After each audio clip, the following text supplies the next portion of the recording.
Gentlelady from California, Ms. Tauscher. Thank you, Mr. Chairman. Mr. Secretary Jonas, Admiral Mullen, thank you so much for being here. Thank you for your leadership and aggressive approach, Mr. Secretary, on focusing especially our NATO allies on our efforts in Afghanistan, which I think shows too many signs of backsliding. I've been a long advocate of increasing the size of our military. I'm pleased to see that you're growing the Army and the Marines in this budget. Thank you very much. I also want to commend you for the imperative that you're taking and the strong steps that you're taking to achieve better dwell time ratios. The bill that I sponsored in the House to urge the Pentagon to just achieve its own stated policy passed overwhelmingly, and I listened very closely to what Admiral Mullen said about your efforts to achieve this, and I think that there's no more important thing we can do for our military, our readiness, or military families than to get dwell time back to where it needs to be. Two things concern me. One are the signing statements that the President has been signing and the status of forces agreement that we're apparently negotiating with the Iraqis. And they dovetail in some ways, particularly because I think that these signing statements are very disturbing. And I think that you have to hear from us that, as you've just said, the law is the law. And constitutional statute is not optional.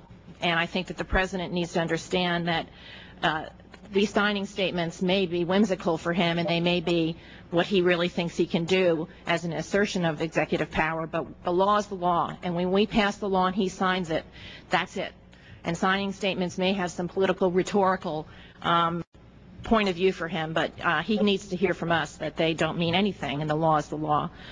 On the status of forces agreement, Mr. Secretary, can you assure us that that the Congress will be involved to the extent that there will be no permanent bases and the things that, and this is one place where, by the way, the signing statement and what the status of forces agreement apparently could be negotiating is very important. I mean, we have passed in the House and very strong legislation that there'll be no permanent bases.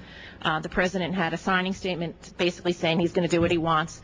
But we have the status of forces agreement that's being negotiated that we want to have some input into, especially since it has very long-term effects.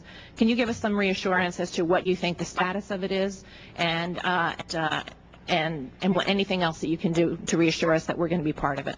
First of all, let me say that we do not want, or nor will we seek, permanent bases in Iraq.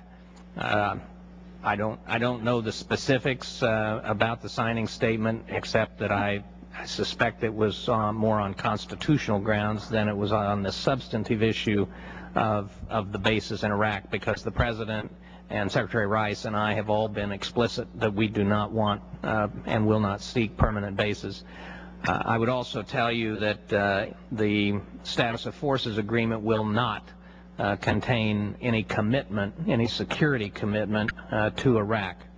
And I believe that the administration has committed to an open and transparent process in negotiating the SOFA and consultation with the Congress, so that Congress is aware of what's being negotiated in the SOFA. We have at any given time 80 to 100 SOFAs, none of which have been submitted for ratification, but in light of particularly in light of the sensitivity of this issue, it seems to me that transparency and openness as we do this process is important.